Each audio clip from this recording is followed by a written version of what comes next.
रजा, अगर आप क्विकली अपना पॉइंट मुकम्मल कर लें।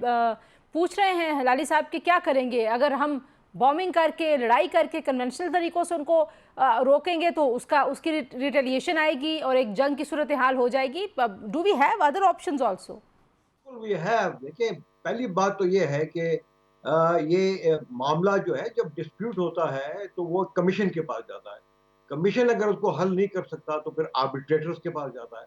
आर्बिट्रेटर अगर नहीं कर सकता तो इंटरनेशनल कोर्ट ऑफ जस्टिस के पास जाता है। और दुनिया में कई ऐसे वाटर डिस्प्यूट इसी तरीके से हल हुए हैं। अगर इंटरनेशनल कोर्ट ऑफ जस्टिस भी नहीं करता तो फिर यूएन सिक्योरिटी काउंसिल का chapter 6 Pacific resolution of dispute पे है। अगर उससे भी नहीं होता, उसके बाद पाकिस्तान को हक हासिल है कि हर दूसरे तरीके से जैसे भी मुमकिन हो हम उसको पाकिस्तान का पानी रोकने से रोकेंगे। ठीक है, वो उसका मैं मैं देखा मैं मैं जाएगा कि मैं वो क्या दूसरे करता तरीके की तरफ भी आती हूँ। जरा जमात अली शाह साहब का भी कमेंट ले लूँ। जमात साहब, कैसे रोक सकता है पाकिस्तान? और इसमें आप इंटरनेशनल कम्युनिटी और बिलखुसूस जिन्होंने सालसी कराई थी, जिन्होंने ये मुआहिदा कराया था, वर्ल्ड बैंक जिन्होंने फंड किया था इस पूरे प्रोसेस को, उसका क्या रोल देखते हैं आप? हाँ, देखिए जी, मैं थोड़ा सा मैं एक बात कर दूं। यहाँ इस्लामाबाद में हिलाली साहब बेहतर जानते होंगे, एक मिसेस शेफर्ड थी जो यूएसए की एम्बेसडर रही हैं। जी। तो वो जब रिटायर होगी और अपने हस्बैंड के साथ उन्होंने दिल्ली का दौरा किया और इस्लामाबाद भी आए और उन्होंने मुझे इनवाइट किया। तो मैं फॉरेन ऑफिस की परमिशन लेकर इस्लामाबाद चला गया। तो जो उनके हस्बैंड थे शेफर्ड, उन्होंने मुझसे कहा जी, ये वूलर बैराज का इशू आप क्यों नहीं हल करते? मैंने कहा जी, it's violation of the treaty. अब ये वायलेशन ना हो तो हमें हमें इसमें क्या, हमने लेना देना है? तो उन्होंने कहा जी, डू यू नो?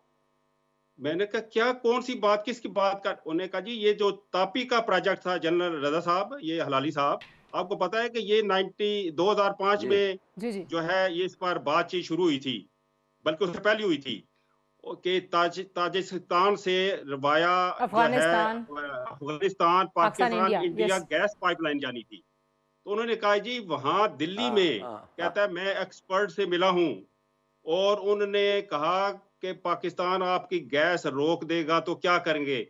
उन्होंने कहा जी, अगर पाकिस्तान गैस रोकेगा तो हम पानी रोक देंगे।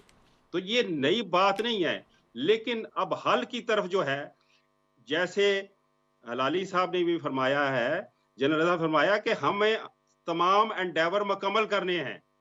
हमने अपना होमवर्क मुकम्मल करने के बाद कोर्ट ऑफ आर्बिट्रेशन में जाना है और पानी की रुकावट यस जो है, फूड एंड सिक्योरिटी का मसला है, यूएन सिक्योरिटी काउंसिल में जाना पड़ेगा। ठीक। और अगर ये चीजें इस तरह हल नहीं होती तो फिर जो जनरल साहब ने फरमाया है, तो फिर पानी तो वापस लेना ही पड़ेगा ना।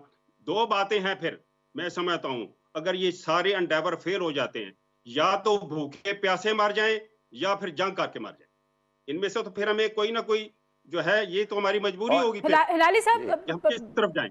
Is war real threat? अभी इस वक्त जो सिचुएशन आपको नजर आती है, जाहिर है वॉर मॉन्गरिंग तो मोदी सरकार की एक उनकी भाषा है ना। अभी बिहार में क्योंकि इलेक्शंस माफ होने। करिए बीबी बीबी माफ करिए, ये वो मॉन्गरिंग नहीं है, ये ऐसी कोई बात नहीं है। इन्होंने वेपनाइज किया है द वाटर इश्यू को। They are using it a weapon against Pakistan.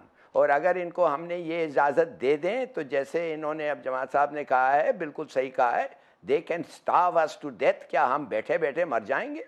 इसलिए कि यूएन सिक्योरिटी काउंसिल का वीटो अमेरिका इनके साथ है, मिसाल के तौर पे, या इंटरनेशनल कोर्ट ऑफ जस्टिस जो है वो कहता है हम एडवाइजरी ओपिनियन भी नहीं दे सकते, हम इन्फोर्स नहीं कर सकते अपॉन वुमेन। तो हम क्या करेंगे? अगर हर चैनल रुका हुआ है तो what is our option? We have said what is our option.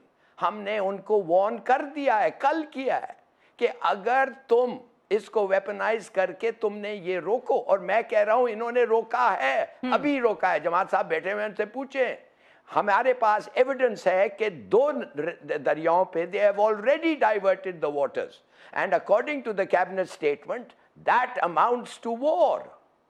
We will then, we said, use all our strength, full spectrum. और देखिए बात सुनिए, ये एक इसमें मत फंसे कन्वेंशनल वॉर में इंडिया के साथ प्लीज। ठीक है, हमारी फौज बहुत अच्छी है, best army in the world है, मगर ऑड्स जो हैं हमारे खिलाफ वो कंसिडरेबल हैं, और इनका जो है इनको इंडिया को जैसे मैंने पहले कहा, अगर ये कन्विंस नॉन कन्वेंशनल एवेन्यूज कौन से हैं, अगर आप उनको भी जरा हाईलाइट कर दें। न्यूक्लियर फंक्शन, इट मीन्स के अगर the only way that India cannot win a war against Pakistan is if we are prevented from using nuclear. That is why we developed it. हम घास क्यों खा रहे हैं? इसीलिए कि हम तैयार थे, हमने देखा है, यूक्रेन की हालत देखी है, कजाकिस्तान में कल रशिया आ जाए कौन रोक सकता है उनको, उज़्बेकिस्तान में आ जाए कौन रोक सकता है उनको। लेकिन नॉर्थ वो कोरिया में क्यों नहीं जाते? just for the sake of an argument, हलाली साहब को पूछें, जो डेटरेंस का जो डेटरेंस हमने क्रिएट की, जाहिर है वो इफेक्टिव तो रही है ना जी। हमारे पास, हमारे ऊपर उस तरह से तो कभी एग्रेशन नहीं कर पाया भारत। मगर अगर इस मामले को अगर आप थ्रेटन करके कुछ नहीं करें, जैसे लगता है कि आपका एक सजेशन ये है, व्हाट कैन वी डू, हाय हम क्या कर सकते हैं। I'm not saying that should be the first option. Okay. I'm saying go to the Security Council. It's a threat to breach of peace. It's a threat to world peace. Go to the ICJ. Say कि ये हो सकता है. Can one party revoke a treaty just because it feels like it? जय साहब, Then go and ask for an advisory opinion. ठीक है जय साहब, जाहिर है ये तो सब आप तीनों इस पे एग्री कर रहे हैं कि हमें तमाम अपने जो लीगल एवेन्यूज हैं वो एग्जॉस्ट करने के बाद किसी और ऑप्शन की तरफ सोचना है।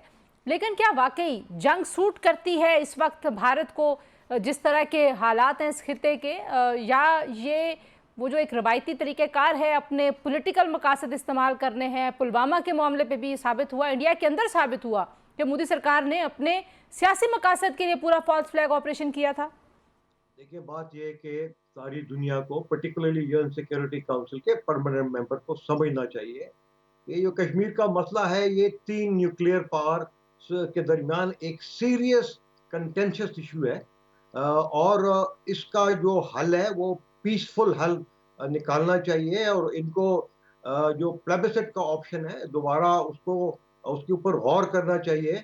और साथ साथ ये बताता चलूं कि दुनिया को मालूम है कि अगर इससे किसी किस्म की लेट्स से लोअर लेवल के ऊपर, कोई टैक्टिकल लेवल के ऊपर इंसिडेंट शुरू होते हैं तो वो एस्केलेट होके ऑपरेशनल लेवल पे जाते हैं, उसके बाद फिर वो स्ट्रेटेजिक लेवल पे जाते हैं। मैं पहले स्टार्ट जो है ना कन्वेंशनल से होता है, और जब कन्वेंशनल की हम बात करते हैं तो वो जरूरी नहीं है कि सिर्फ जो है ना बॉर्डर के ऊपर छोटे मोटे हमले हो, उसमें जो है ना और बहुत सारे तरीके हैं। आजकल तो देखें तो स्टैंड ऑफ वेपन्स का जमाना है, आजकल तो ड्रोन्स का जमाना है, एयरक्राफ्ट का जमाना है, और ऑब्वियसली जो लास्ट रिजॉर्ट है ऑफ यूजिंग दोस वेपन्स जो कि डिटरेंस के लिए है, तो ऑब्वियसली वो if it comes to that then I think Pakistan will not hesitate. बिल्कुल ठीक है। लास्ट कमेंट आपका जमात साहब और हिलाली साहब। पहले जमात साहब आप अपना लास्ट कमेंट दे दीजिए जी टू कंक्लूड दिस डिबेट। फर्ज करें अगर ये हठधर्मी दिखाता है तो क्या ये एक मिसाल का कायम कर रहे हैं कि चाइना इंडिया का पानी बंद कर दे और इंडिया खामोशी से बैठा रहे? बिल्कुल ठीक है, बिल्कुल ठीक है जी। हिलाली साहब योर लास्ट कमेंट जी। इन चीजों को जो है ना ये यूएन सिक्योरिटी काउंसिल को और वर्ल्ड बैंक को इन चीजों को बड़ी बारीकी से देखना चाहिए। जी जी हिलाली साहब देखिए सीधी सादी बात यह है कि अमूमन जंग में there are always two options, win और lose. The trouble with us and India at the moment is that we cannot win and we cannot afford to lose. And I tell you, we cannot win a conventional war with India. And I've explained the reasons many times. So hamare paas there is only one option, to make the war unwinnable for India. Yes. Unwinnable for India. And that is if we go for the full spectrum nuclear option. There is no other way that we can make it unwinnable for India. इसलिए अगर आप कुछ ना करें तो फिर मैंने आपको 10 दफे पहले भी कहा कि ये 10 पेड़ को शहीद करके और 2 कौवों को मार के अपने पूरे लोगों को कह देंगे, बूढ़ी कहेगा 2 मुझे वोट, मैं ये मुसलमानों को खत्म करना है।